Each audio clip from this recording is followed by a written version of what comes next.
नमस्कार दोस्तों, सुभाष की बात में आपका स्वागत है। दरअसल मैं आपसे बात करना चाहता हूं कि हमारे छत्तीसगढ़ में लगातार जिलों की संख्या बढ़ रही है और कहा जाता है कि छत्तीसगढ़ के अब 36 जिले बन के रहेंगे। एक समय था जब छत्तीसगढ़ राज्य मध्य प्रदेश में था और जब मध्य प्रदेश बना था 1956 में, तब यहाँ पर छत्तीसगढ़ जो एरिया था उसमें 6 जिला हुआ करते थे।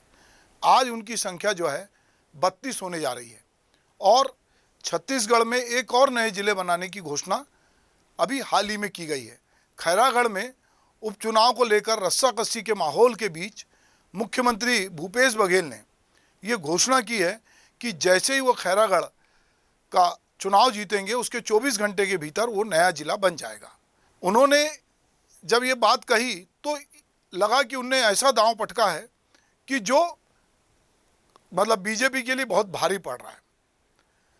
16 अप्रैल को खैरागढ़ में कांग्रेस का विधायक बनेगा और 17 अप्रैल को खैरागढ़ छुई खदान गंडई के नाम का नया जिला बनेगा। अब जिला बनने की जो कवायद है उसमें बहुत सारे लोगों को लगता है कि इससे एक तरक्की होगी। जो छोटे राज्य का जो कंसेप्ट है वही छोटे जिले का कंसेप्ट है और वो इसमें कंसेप्ट ये है कि एक प्रशासनिक इकाई होती है जहाँ पर लोगों के काम आसानी से होते हैं। छोटा राज्य है तो छोटे राज्यों में लोगों ने देखा कि बहुत तरक्की हुई है। छोटे ज़िले बने हैं तो वहाँ कलेक्टर, एसपी और तमाम तरह के लोग जो हैं वो मौजूद रहते हैं। वहाँ पर इंफ्रास्ट्रक्चर खड़ा होता है, लोगों को रोज़गार मिलता है, बहुत सारे व्यापारियों के काम होते हैं। पर मुख्यमंत्री भूपेश बघेल की जब इस घोषणा के बारे में रमन सिंह ने उल्टी बात की तो उन्होंने कहा कि जब अटल जी ने छत्तीसगढ़ की 11 लोकसभा सीटों को झोली में डालोगे तो छत्तीसगढ़ राज ले लो। तो जब अटल जी ने ये बात कही थी तब तो सौदेबाजी नहीं थी। अगर भूपेश बघेल कह रहे हैं कि मैं ये बात कह रहा हूँ खैरागढ़ को जिला बनाने की, तो सौदेबाजी कैसे हो सकती है। पर सवाल हम सौदेबाजी से अलग हट के बात कर रहे हैं कि एक प्रशासनिक इकाई जो है वो किस तरह से काम करती है। अगर जिले के निर्माण से आम जनता को क्या लाभ होता है, इसे हमको समझना बहुत ज़रूरी है।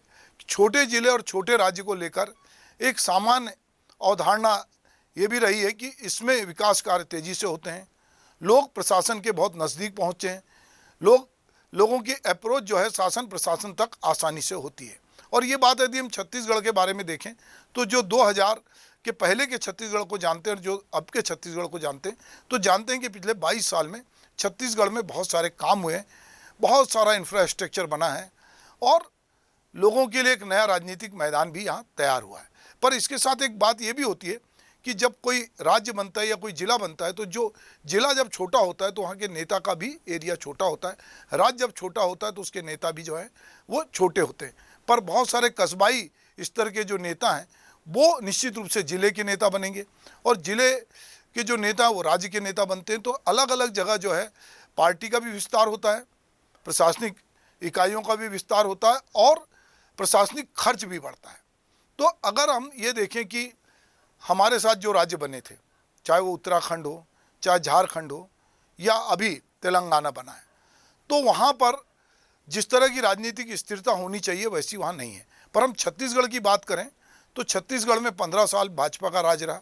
अभी पिछले 3 साल से कांग्रेस या सत्ता में 70 सीटें कांग्रेस के पास है 90 विधानसभा में, 14 सीटें बीजेपी के पास है, 3 सीटें जोगी कांग्रेस के पास है और 2 सीटें भाजपा के पास है। और एक जो सीट खैरागढ़ की है वहाँ पर जो है जोगी कांग्रेस, जो पहले कांग्रेस में थे फिर बाद में जोगी कांग्रेस से आए, जो राज परिवार से वास्ता रखते हैं, देवराज सिंह, उनका निधन हो गया और उसके कारण ये सीट पे अब चुनाव हो रहा है।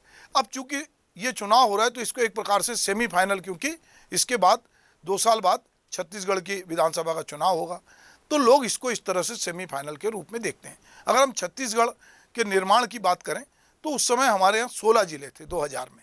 उसके बाद सरकार ने ज़िलों को बढ़ाया और फिर वो 28 ज़िले बने। अभी वर्तमान में 4 नए ज़िले जिसमें मानपुर, मोहला, सारंगढ़, मनेन्द्रगढ़ और शक्ति की घोषणा हो चुकी है। तो जो मानपुर मोहला है वो राजनांदगांव ज़िले से ही अलग होकर बन रहा है। ये खैरागढ़ भी जब ज़िला बनेगा तो ये राजनांदगांव से अलग हटके बनेगा। तो राजनांदगांव एक तरह से 3 ज़िलों में विभक्त हो रहा है। तो इसके ज़िले बनने से 33 ज़िले छत्तीसगढ़ में हो जाएंगे। पर जैसा मैंने कहा कि छत्तीसगढ़ के 36 ज़िले बने, ये कोशिश कई बार हुई है। इस बारे में जो छत्तीसगढ़ के पूर्व चीफ सेक्रेटरी थे सुयोग मिश्रा, जिनको कि राज्य तहसील पुनर्गठन आयोग और का अध्यक्ष भी बनाया गया था और जिन्होंने तहसील और विकासखंडों को बढ़ाने के लिए अपने वो दिया, उनका कहना है कि नए जिलों के निर्माण से प्रशासन आम लोगों के करीब अवश्य पहुंच जाता है, लेकिन इससे सरकार पर आर्थिक बोझ भी काफ़ी बढ़ता है। आज जब संचार और आवागमन के साधन गांव-गांव तक पहुंच गए, ऐसे में सरकार को विचार करना चाहिए कि क्या अब नए जिलों के सेटअप पे खर्च करना उचित है। ये बात सही भी है कि हमने कोरोना काल में देखा कि ऑनलाइन एजुकेशन हुआ, ऑनलाइन काम हुए, वर्क फ्रॉम होम हुआ। ऐसे में अगर नई नई इकाइयाँ बनेगी और नई नई पदस्थापना होगी तो निश्चित रूप से जो प्रशासनिक खर्च है वो बढ़ेगा। तो कहीं ना कहीं जिला बनाना एक तरह से पॉलिटिक्स है। रमन सिंह ने अपने कार्यकाल में 11 जिलों का निर्माण किया था। बीजापुर और नारायणपुर को 11 मई 2007 को और इसके बाद 9 जिले सुकमा, कोंडागांव, बालोद, बेमेतरा, बलौदा बाजार, गरियाबंद, मुंगेली, सूरजपुर, बलरामपुर ये 1 जनवरी 2012 को बनाए गए। पर हम देखते हैं कि केवल जिला बन जाने से लोगों की समस्या का हल नहीं होता, क्योंकि हम सिटीजन चार्टर की बात करें, हम सूचना के अधिकार की बात करें, हम गारंटी की बात करें, तो ये सारी जो योजनाएं हैं ये कहीं ना कहीं उस तरह से इम्प्लीमेंट होती नहीं दिखती कि जो प्रशासनिक इकाई जिसको संवेदनशील होना चाहिए वो उस तरह से संवेदनशील नहीं है। अब चूँकि एक के बाद एक जिले बन रहे हैं तो अब कटघोरा, पत्थलगांव, भानु प्रतापपुर यहाँ से भी मांग हो रही है कि हमको जिला बनाया जाए और बहुत सारी तहसीलें धीरे धीरे इस तरह की मांग करेंगी कि हमको आप जो है जिला बनाएं। हमारे पड़ोसी राज्य अगर हम आंध्र प्रदेश की बात करें तो वहाँ पर अभी हाल ही में 13 नए जिले बनाए गए हैं जो 4 अप्रैल से अस्तित्व में आ गए। तो मध्य प्रदेश में जब हम मध्य प्रदेश से छत्तीसगढ़ अलग हुआ था तो मध्य प्रदेश के 45 जिले थे। आज मध्य प्रदेश में जिले 60 से पार जा चुके। तो कहीं ना कहीं जिला इकाई जो है वो राजनीतिक संतुष्टि की या जनता की मांग की या कहीं ना कहीं लोगों को प्रभावित करने का एक माध्यम हो गई है। पर इसी के साथ ये भी नहीं भूलना चाहिए कि जो नए जिले हैं जिससे जन भावनाओं से जन्म लेते हैं उसमें क्षेत्रीय संतुलन को भी देखा जाता है। और नाम हम देख रहे हैं कि एक जिले का नाम एक के नाम से नहीं हो रहा है। जब खैरागढ़ को देखते हैं तो खैरागढ़ के साथ साथ दूसरे नाम भी जुड़ रहे हैं। तो सरकार दरअसल इसके पीछे सरकार का ये मकसद होता है कि हम जन भावनाओं का सम्मान करें और बेहतर प्रशासन दे सकें। तो निश्चित रूप से जब नए जिले बनेंगे तो उसमें खर्च आएगा और छत्तीसगढ़ के 36 जिले जो बन रहे हैं तो वो तब उसकी सार्थकता है जब लोगों के काम आसानी से हों।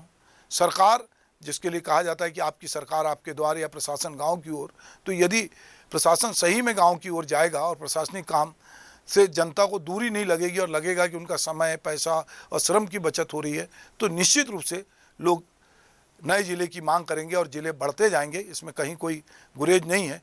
पर यदि जिले बनने के साथ लोगों को उसी तरह काम के लिए डिले होता गया तो जिला बनाने का औचित्य कुछ लोगों के लाभ तक सीमित होकर रह जाएगा।